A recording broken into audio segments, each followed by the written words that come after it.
You might think I'm crazy, but I'm serious.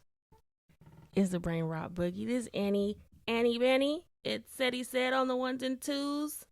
Um, yeah, we're just starting some new shit. My husband bought me some podcast equipment for Christmas. So we gonna see what it do. It is the day after Christmas. So yeah. Um, Merry Christmas, Happy Holidays, and all that shit. Um, how you doing today, Seti?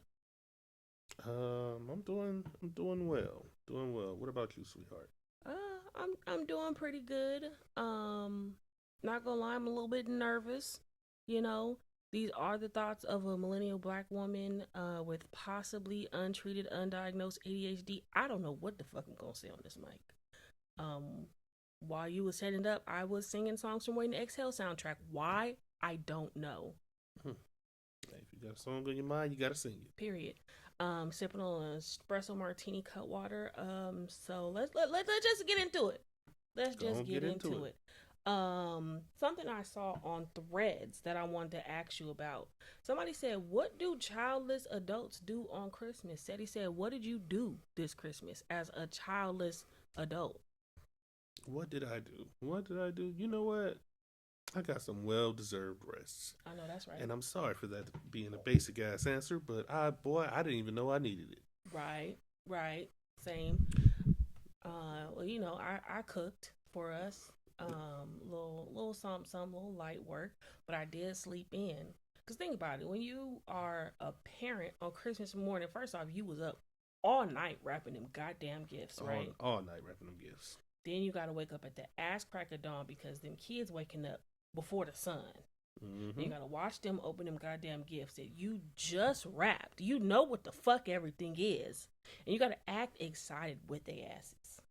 I mean, but do we? I mean, my parents did. They used to be like, "Oh my god, look at what you got!" Like, and I was like, "You niggas wrap this shit." I know, whatever. But still, it was real funny to me.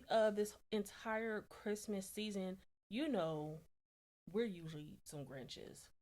Aside from, I think us buying each other gifts, um, we don't really participate in the holiday season.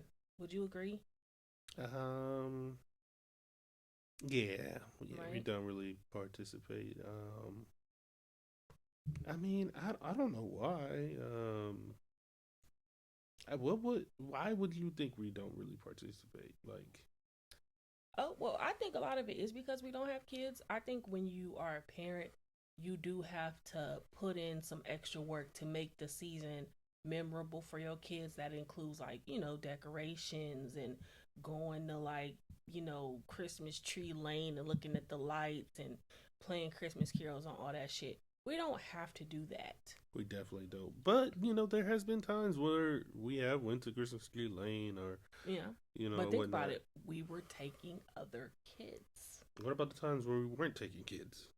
Have we ever gone to Christmas tree lane just the two of us, like on a date or some type shit?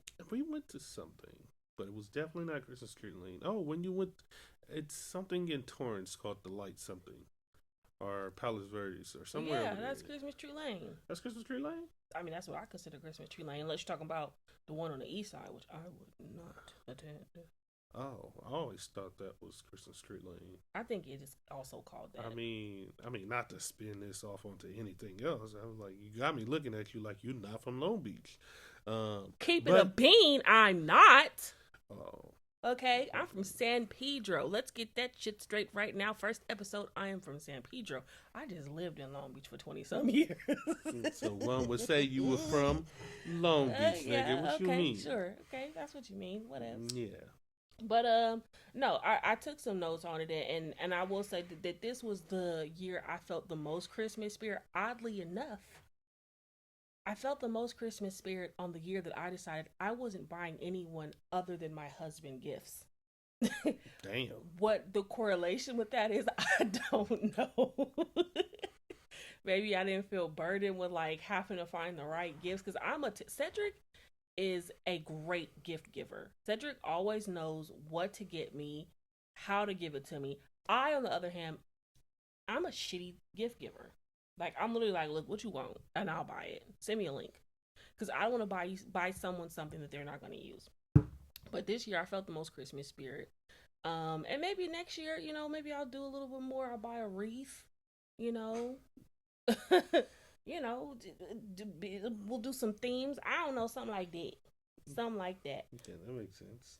No, I always hated, well, because you branched into the whole theming, and so I'm guessing you're going into the decorating. I have never. I used to love doing it, but when it came down taking all those decorations down, oh God, no. Yeah. So I kind of fell out of love with it because, as being the older brother, whenever the decorations was put up, when it came time to take them down, oh no, you get your ass out there and get all that shit done. Yeah, yeah. My Mm-mm. mom would love for us to get on the house and put the lights up and all that shit. And first off, I don't feel like sliding off the side of this house, putting up these lights. That's one. But I also don't want to fall off the side of the house taking them down. Mm. There have been times we've left the lights up all year. That would be a sight to see. You falling off of a goddamn roof. Boy, that would be a sight to see. I've never fallen off the roof. My brother did. Woof. It was hilarious. I wish I could have been there for that. It was fucking hilarious. But in a similar vein to Christmas, because I can remember Christmas past where I got CDs, DVDs, cassette tapes, videotapes, and I was happy as fuck. Right? Can you agree? I'm sorry. I got to point out the fact that you said CDs and DVDs. Boy, I miss those. I miss physical media so Oh bad. God, in I heaven. miss physical media so On bad. God. So yeah, thank you for that lead in. So I read an article or two about the resurgence of physical forms of media.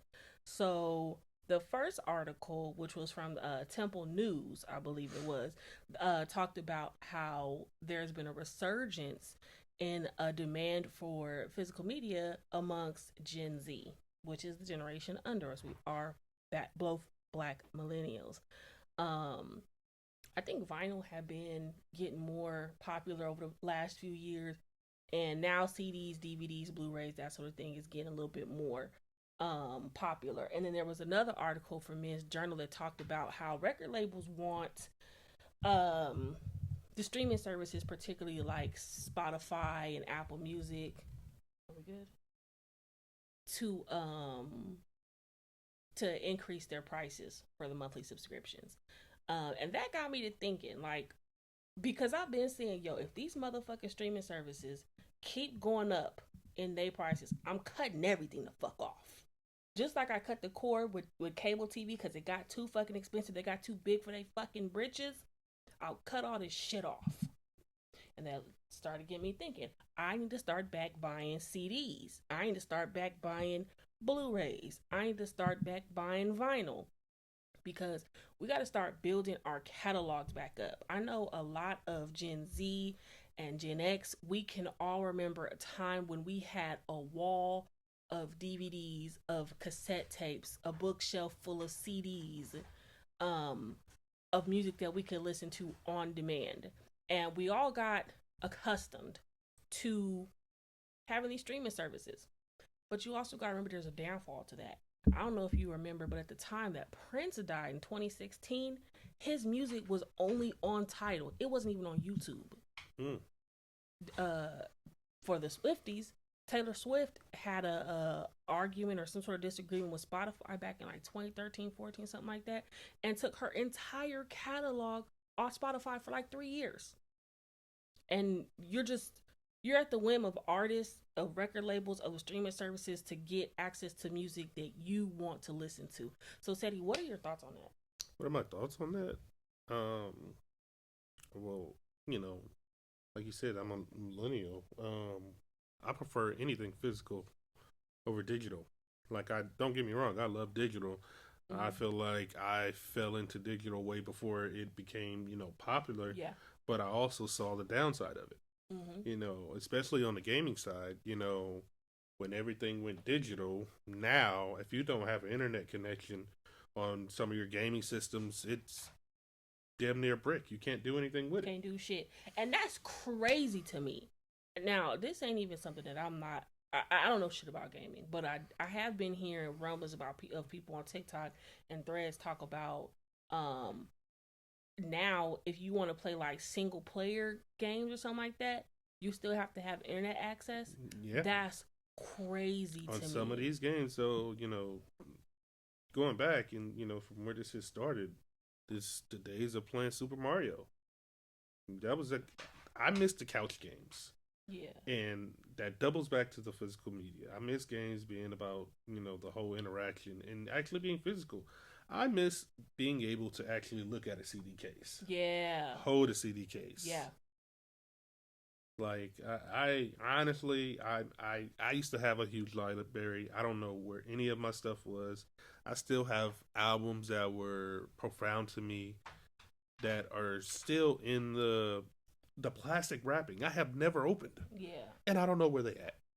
I could tell you where a lot of my library went. Theft. Motherfucking theft. Them two Damn. times that my old car got broken into, a lot of my collection got stolen. Like I had another example. I had all of Aaliyah's CDs at a time when Aaliyah music was not on streaming, which her music wasn't on streaming until like 4 or 5 years ago. Mm-hmm. Had all her CDs. I had a lot of early Jay-Z CDs. I had a lot of early Beyonce CDs. And my car got broken into. They got stolen. So I only have the things that might still be at my parents' house.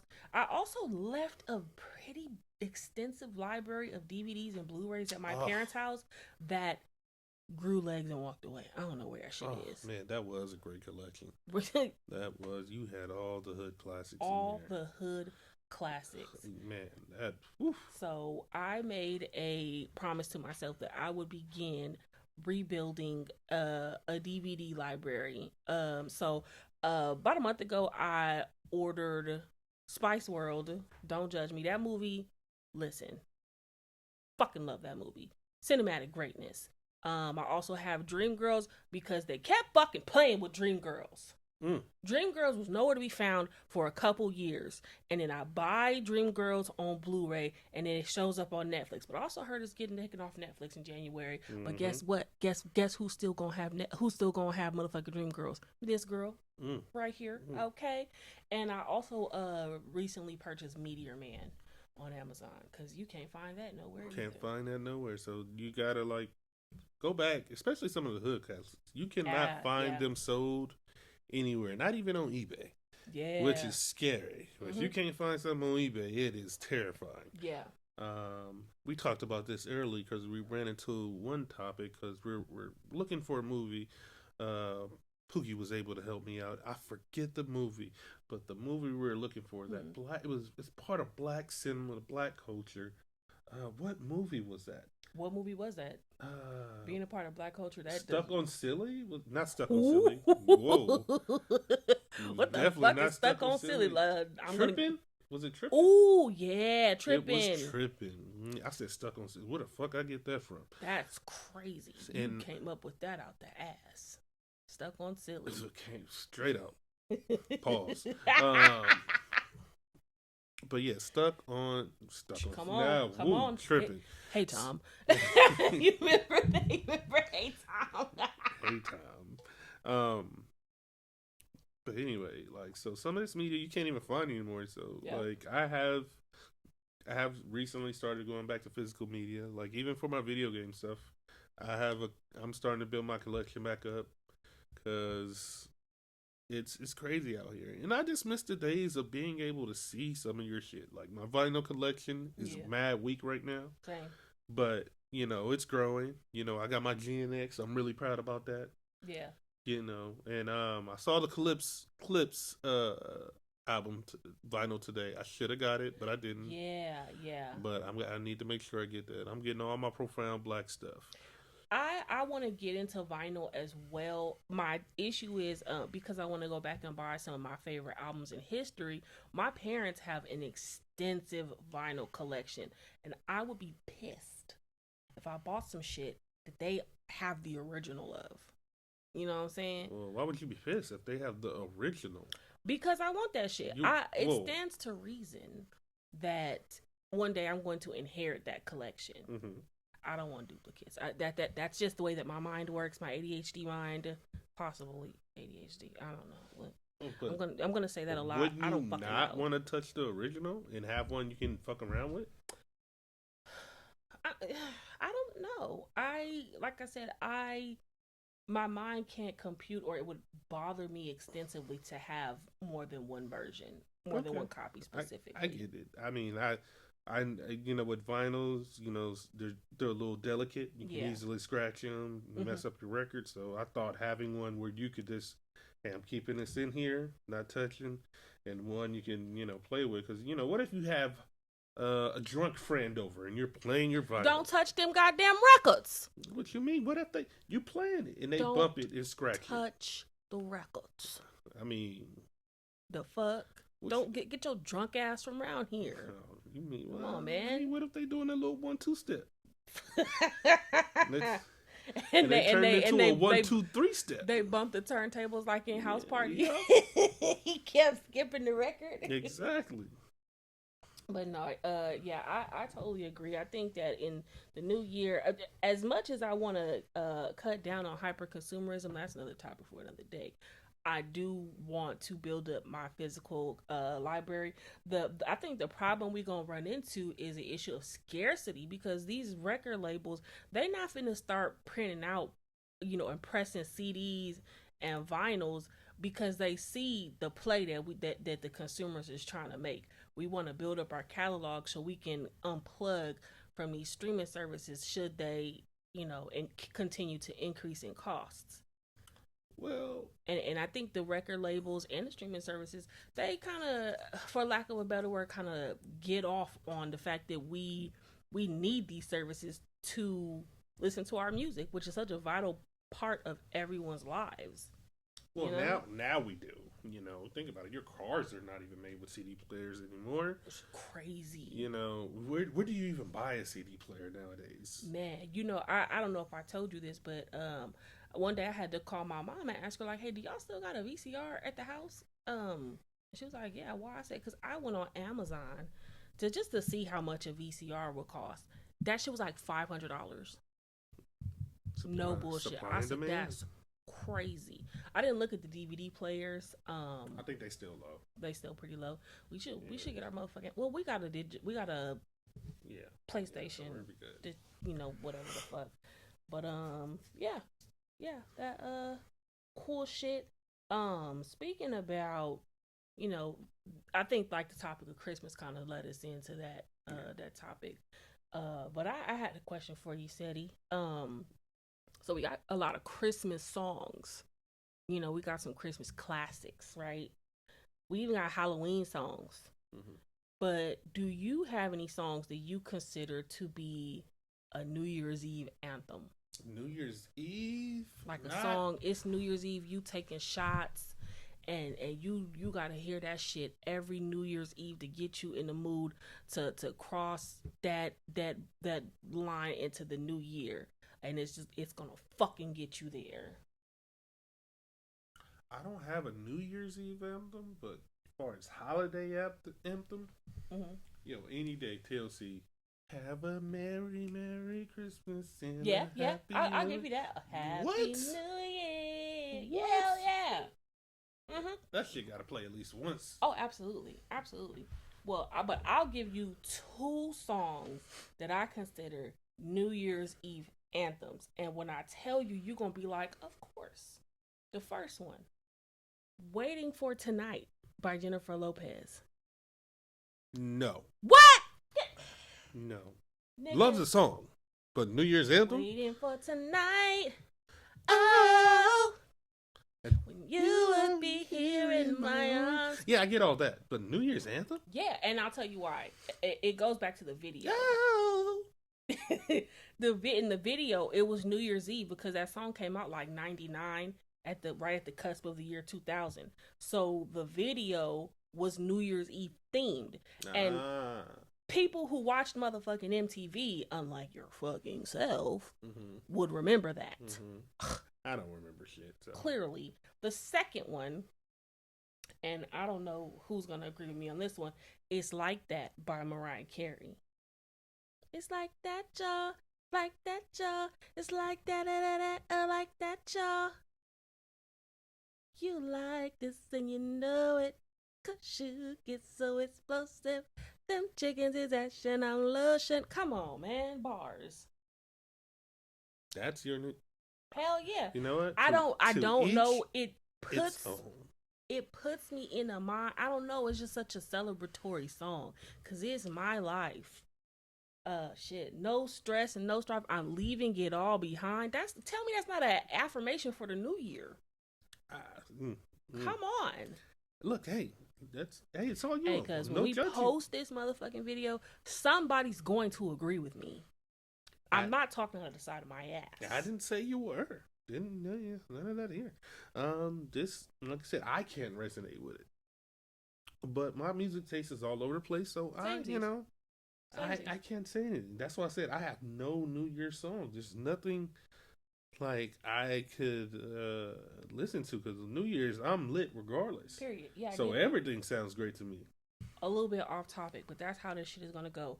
It's so funny that I decide that Jennifer Lopez and Mariah Carey songs are New Year's Eve anthems, and those bitches hate each other. Do you understand? Do you know the lore? No. Behind? Yeah. Well, you're gonna learn. Okay. Listen. This is a podcast that's going into the mind of a black millennial who possibly has ADHD, and we're gonna get into some Mariah Carey lore. Okay.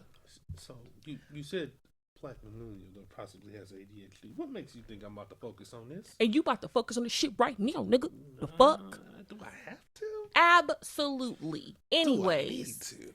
It's the late 90s to the early 2000s. Mariah Carey has divorced her first husband, Tommy Mottola, who was a record exec, for those that don't know. Tommy Mottola tried to actively end Mariah Carey's career, and he decided that the person to put the nails in the coffin of Mariah Carey's career would be Jennifer Lopez. We see how that went. Exactly. Jennifer Lopez, who was an actress and a fly girl.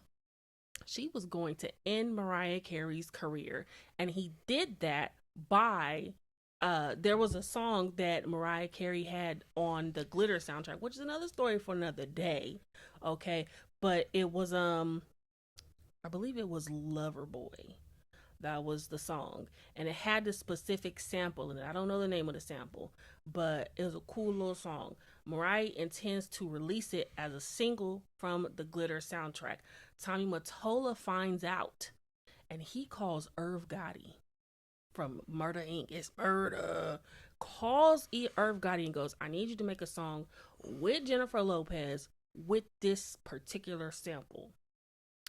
Irv Gotti gets in the lab with Jennifer Lopez and makes the I'm Real remix with Ja Rule using that sample. If you listen to the I'm Real remix and this original version of Loverboy by Mariah Carey, the samples are identical.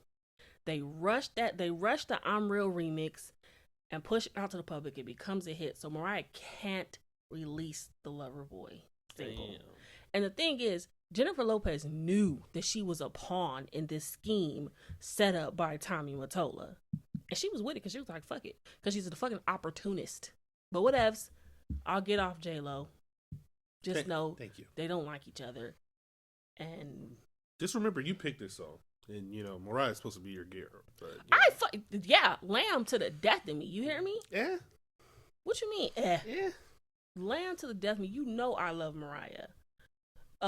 What's your favorite Mariah Carey song? Don't have one. Oh no, you know what? I'll be basic. It's a song with her and Both Thugs. Breakdown. Can't fucking choose that because that's the song that I was gonna choose. No, that's my fucking. You're favorite. A fucking Mariah fan. You should have like 28 different songs. I have many, but that has always been my favorite. Because the shit goes fucking hard. Mariah is a lyricist. Do you hear me? That goes hard. She fucking spits bars. She wrote that shit. You know what? Now that you mention it, a song that I have to hear on New Year's that I always have heard because I always want to listen to it. Mm-hmm. I never thought about this. Mm-hmm. I just think it's maybe this one of the songs I just like hearing, but I have heard it every New Year's. Mm-hmm. I think it's "Give Up the Ghost." You do be asking to hear that song by Immature and Busy Yeah, Bone. I think it's Give It the From Ghost. coast Yeah, to coast, Ghost give Give. it the ghost. Yo, my cousins can attest this. I was the biggest Immature fan back in the day. Like, I loved Marcus Houston. It's mad embarrassing to me now to admit because he went out sad. He's going out sad like a weirdo. But I loved him so bad. I Mhm. loved Immature. And Give Up the Ghost was one of my favorite songs by them. Yeah, I have to hear that every New Year's. And since you gave me two, I guess I'll give you another one. Probably Future March Madness. I don't know what it is about that song, but when I hear that song, boy, Why do the new niggas like two songs that the new niggas love that I don't get? March Madness by Future and what's the Meek Mill song? Dreams and Nightmares. hold up, wait a minute. They be I thought going that was up for them songs and I just be like, I don't get it. I'm not a Future person though. I think the only song I ever liked from him was Mask Off. fucking Oh, Mask Off. Freak Hoes. Freak Hoes. No, you like Mask Freak Off too. Hoes.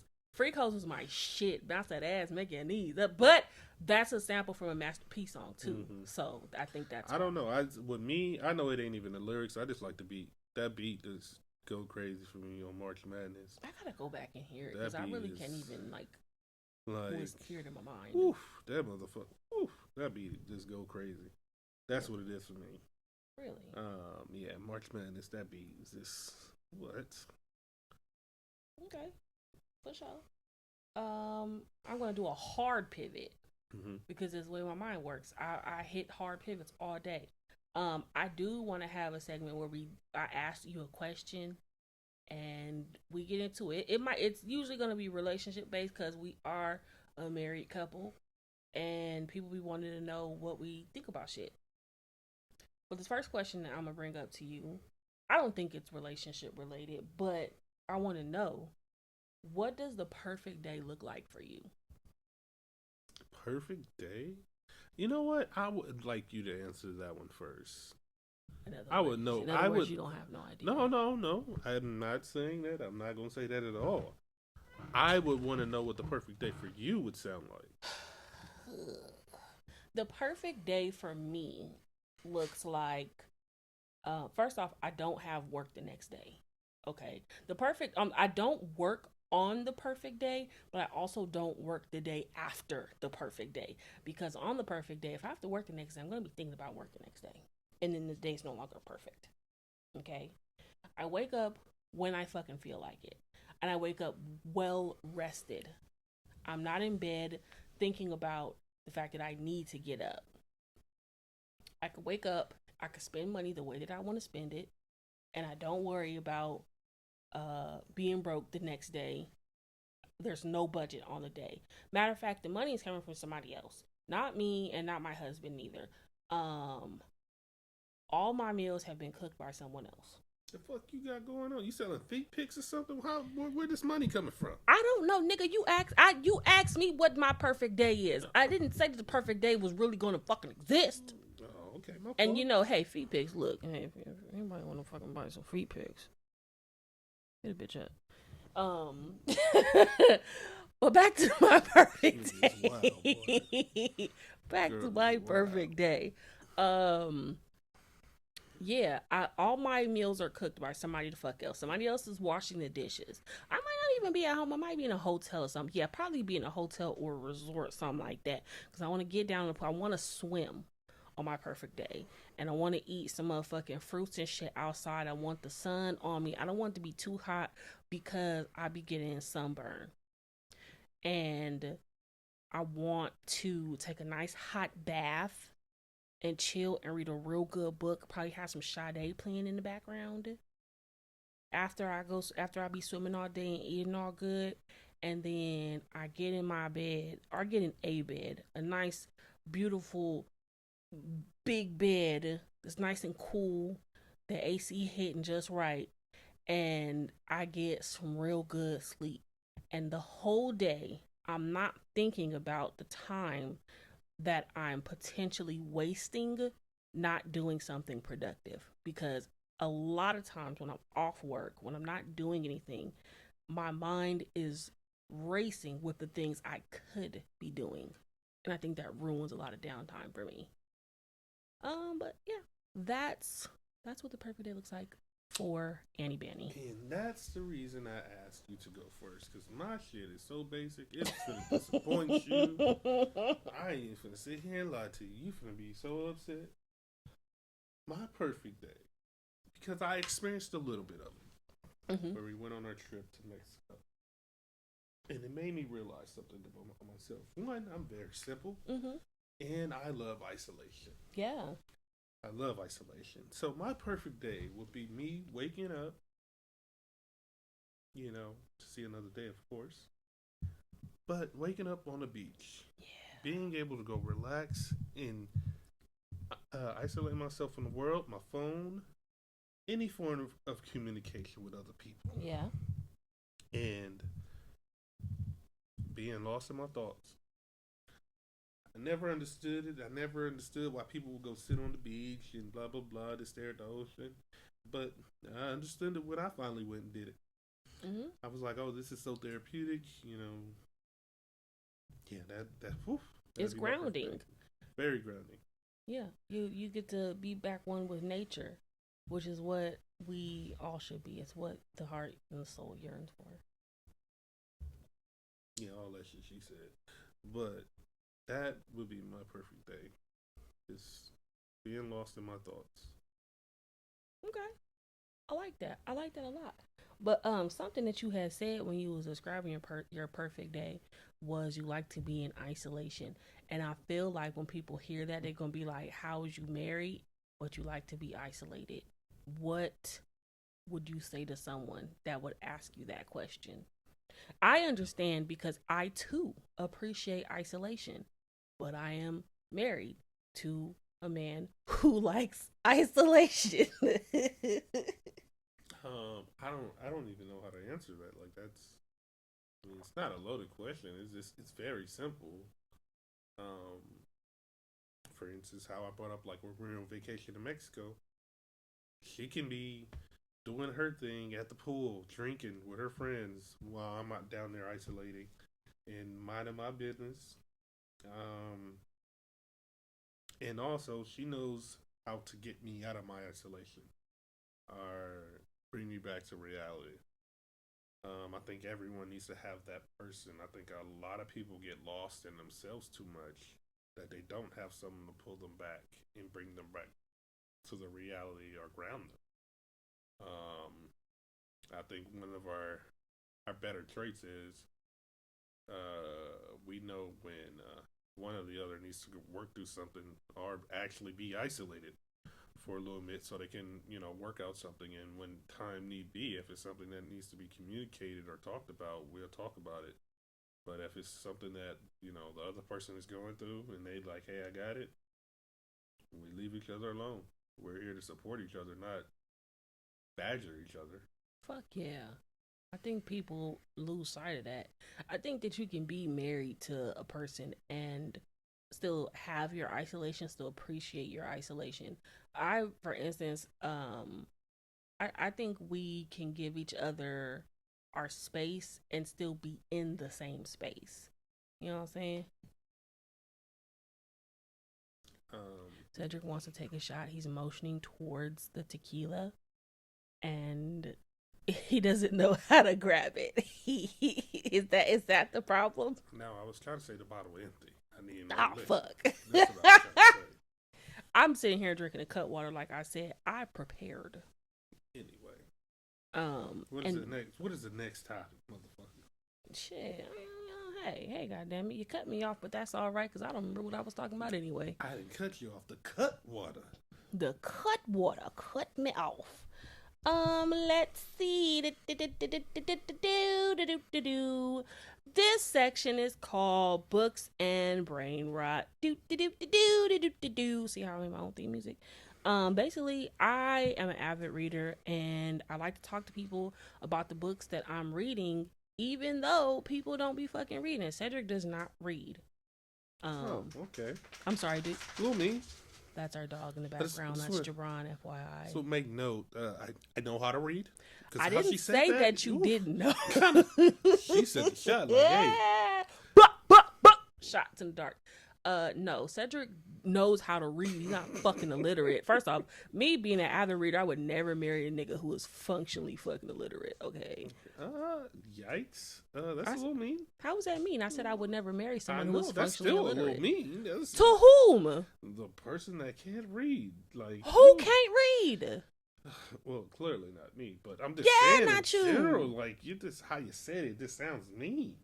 You don't think so? Oh, you think it sounds mean to the functionally illiterate community? Is that what you mean? That's what I mean. Because I mean, it's a lot of niggas out here who can't read. It's a lot of niggas. That's why we're in the middle of a literary crisis, a literacy crisis. Excuse me.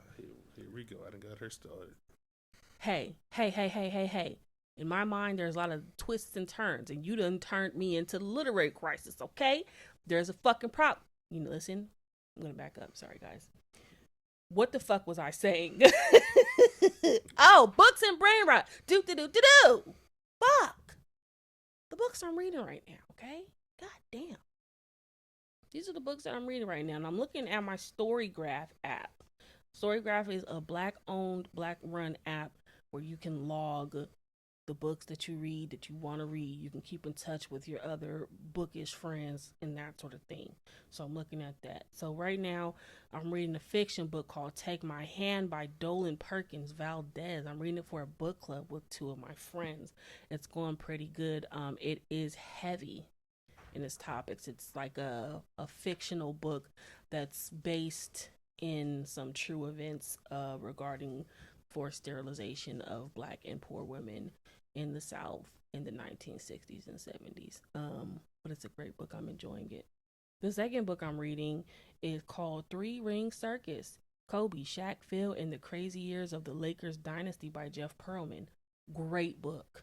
I am an avid Lakers fan as well, but it's reminded me a lot of things that I loved about the era after the Showtime era. Boop, boop, boop, boop, boop. We're back with the Brain Rot Boogie. We had some minor technical difficulties. Look, y'all, this is our pilot episode. We don't know what the fuck we're doing, okay? Cedric bought the hardware, and now I'm making him deal with the software, okay? It is what it is, all right? And if you know me, I'm a hardware guy. I'm definitely not a software guy. He's a hardware guy. Ew. This is supposed to be all her, but somehow I'm wrapped in it. Okay, so I was talking about Three Rings. That is the nonfiction book I'm reading about the Lakers. Like I said, Cedric is not the avid reader. However, I forgot what the fuck I was saying because I looked up at the screen. He has GarageBand on our massive TV.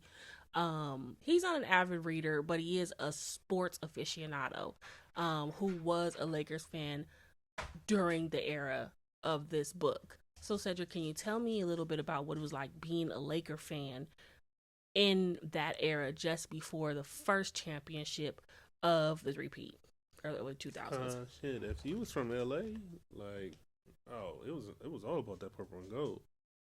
Like, it was amazing. Like, I never saw so many Black people get along when it came to the Lakers and them winning the championship. I was very surprised. You know something I always think about in that era. We're from LA, or we're from. Well, Cedric is from LA. I'm from like LA County. During the early 90s, and it was hard being a basketball fan if your team was not the fucking Bulls. Do you remember that? Shit, my team was still the Bulls. What the fuck you got? Michael Jordan is Michael Jordan. He's a legend. He was building that legendary status like in real time at that time. But it was motherfucking hard being a Laker fan pre Phil Jackson, pre Shaq, pre Kobe, because it was hard. Like when Magic returned for like half the season, it was like they was trash. Nigga, what? Get the fuck out of here. Nick Van Exel? I'm not gonna let y'all talk about this team. Like, you know what? My bad. I'm not even a Laker fan no more. I said what? It was many other players. I'm just not gonna go there. No. I was about to agree with you about Nick Van Exel. AC Green. I fucked with him. I didn't fuck with him. I After he got sucked and picked up his teeth and walked up the court. No disrespect. I just remember the thing I remember most about AC Green. He was older. I want to say he was in his 30s, but I don't think he was, and he was still a virgin. I didn't even know that. I didn't even know that. He like talked about he was so proud to still be a virgin. Like, what was going on back in them days? Shit, he better. You know what? Yeah, because we're talking about the era after, it come out that Magic had contracted HIV/AIDS. It was probably the best motherfucking time to be a virgin. Man, was them Diddy parties going on back then too? No, they wasn't. I'm sure it was somebody else's fucking party. Maybe Clive Davis. Oh shit, we want to cut that one. I don't want to hear it. That's another story for another day. Diddy though. Is that somebody that we want to talk about right now? Nah. I ain't did my homework on that situation. Yeah, I gotta listen. I'll say this about Diddy. Diddy's been in the public eye for about 30 years now. There has never been a negative thing that I heard about Diddy that I did not believe. Everything I've ever heard about Diddy, I fucking believed it. If somebody told me that he pushed old ladies in the streets of New York to walk over them so he wouldn't have to walk into a puddle, I'd believe it. If I heard that he fucking ate baby fetuses to stay young looking, I'd fucking believe it, because he has always been a shitty person. I'm glad that everybody fucking sees it now. Boy, that ADD is working. Boy, it is working. You sure went off topic, boy. So about them Lakers. How about them Lakers? Jesus. And then the motherfuckers lost last night. They lost last night. I have never in this century seen the Lakers win on fucking Christmas Day. No matter how good they are. You might want to go back and look, because I might have to go back and review the footage. Calling cap on that. Call cap on it. What year they won? Tell me right now. I'm not gonna tell you right now. I'm not a Laker You know fan. who will tell me? Google. We gonna Google that shit right now. But I'm telling you, What you want to bet on it? I bet $1 because I don't have the stat. I like to use a whole $1. You know I like to come with my facts. I don't want to speak some shit into this mic, and I don't know if it's the truth. Because it's but okay. Go on Google. How many? Go on Google. Games have the I want my whole Lakers? I want no $50. Won on $0.25. Give me my Christmas Day.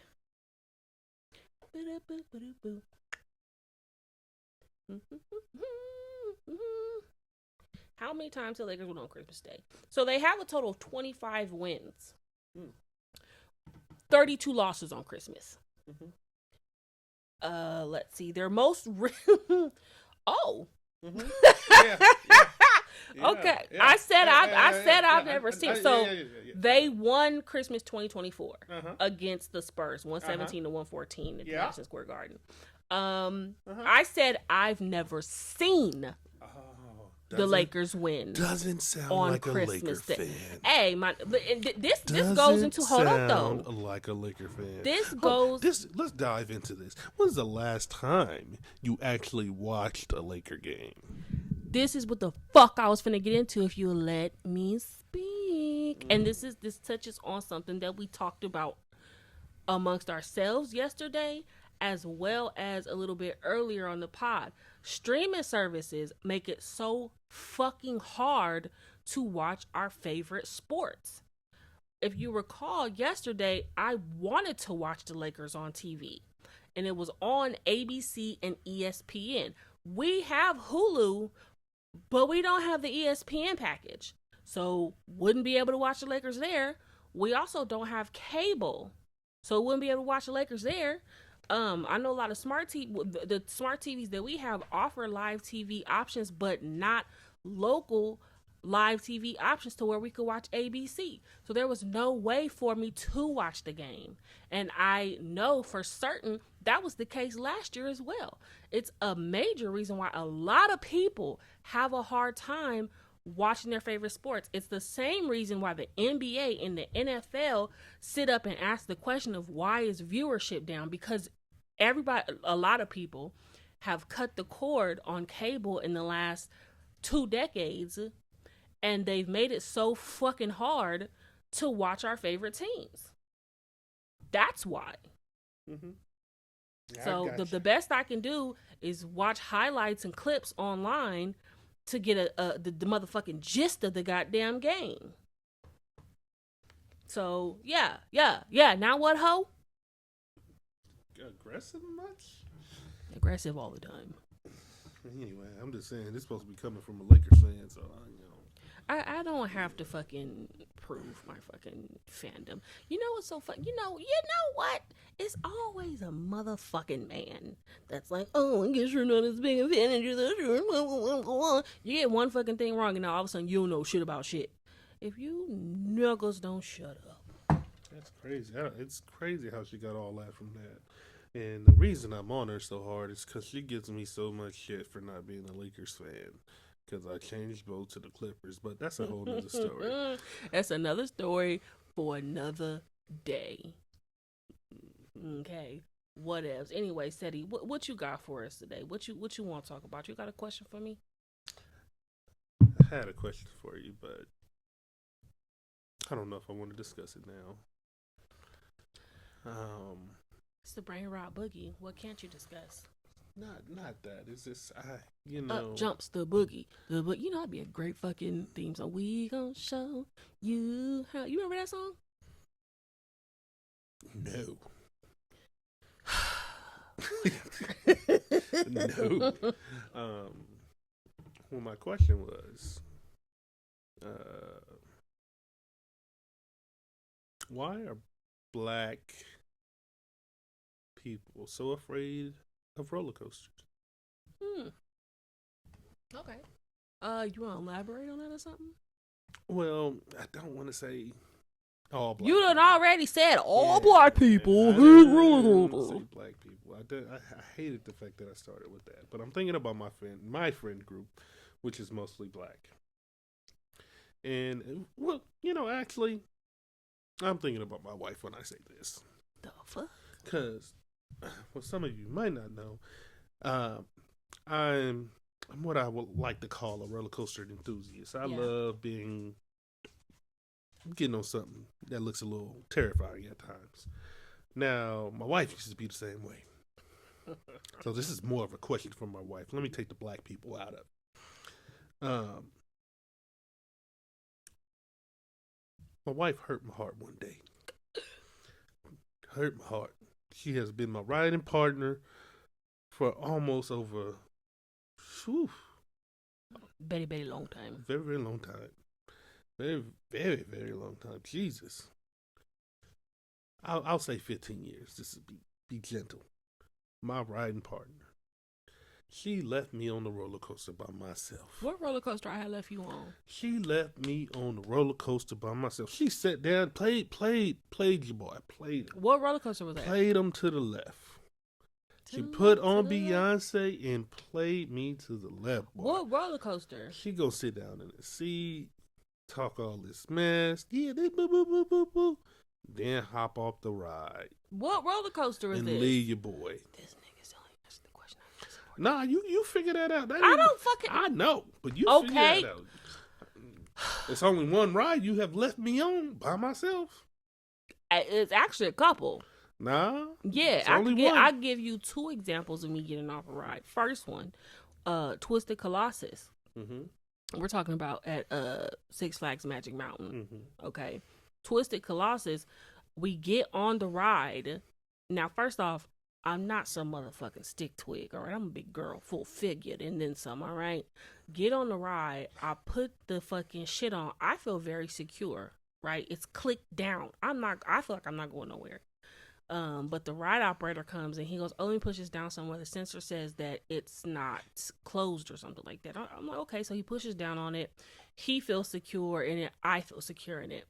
They came back a second time and said, yeah, the sensor's still showing it's not closed. I said, oh, well, let this bitch up. The fuck?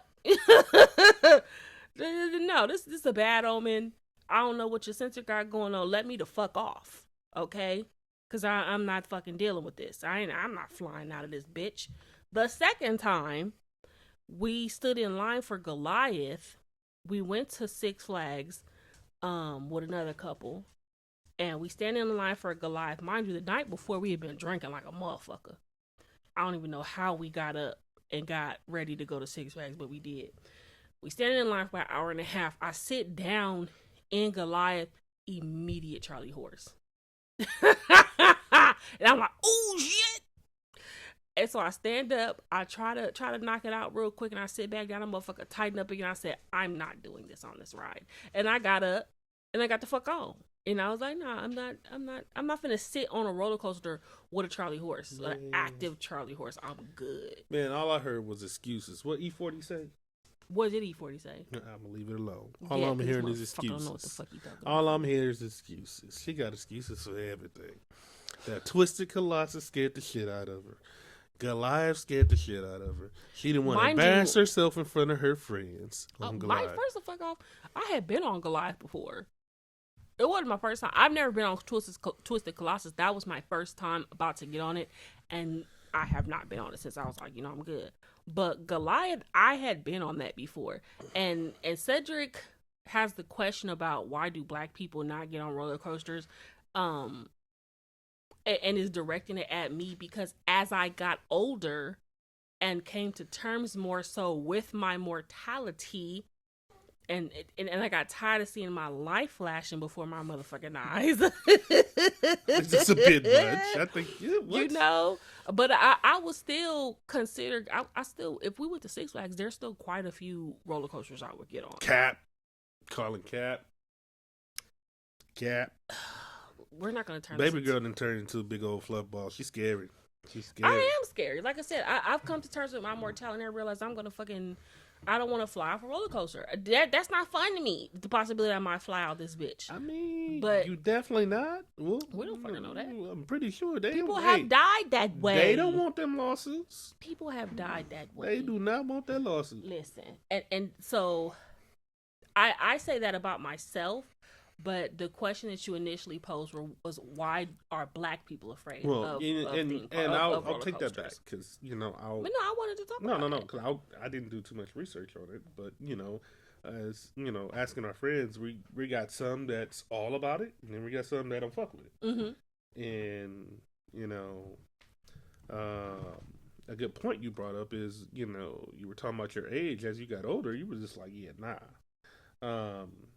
I think that's more of the question. Like, does age have something to do with it? It's not a black thing. It's just like, do motherfuckers, get older and realize like, hey, this shit ain't for me. Yeah. This shit can kill me, babe. Kill me. Yeah, this shit done killed me.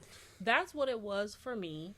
I started to it started to not be. It's one thing to be scared and have fun on the ride on a roller coaster because you're the whole thrill seeking thing, and then it's another thing to be scared because you like, I'm gonna die on this bitch. I never thought that one time as riding a roller coaster. Like, I got older and started like, this shit could kill me. Oh, it's gonna kill me. This shit is going to fucking kill me. But again, I want to take it to black people. I think a lot of times when you're talking about roller coasters and like thrills and stuff like that, you're thinking about thrill seekers. And historically, black people have not been thrill seekers. I think it's scary enough at times. Niggas trying to survive out here. Exactly. The fact that we could go drive to the store in our car and get stopped by the cops and get shot, that's thrill. That's enough of a thrill that I think that black people be like, you know what? I don't need the additional thrill seeking of getting on a roller coaster. And then we also brought up the idea of like maybe like money. Because it's expensive to go to theme parks these days. Oh, yeah, that shit is expensive now. And it's getting more and more expensive. Yeah, dude. Not to say that all black people are disenfranchised financially in some way, but I think black people think twice about the things they spend their money on. I think, yeah.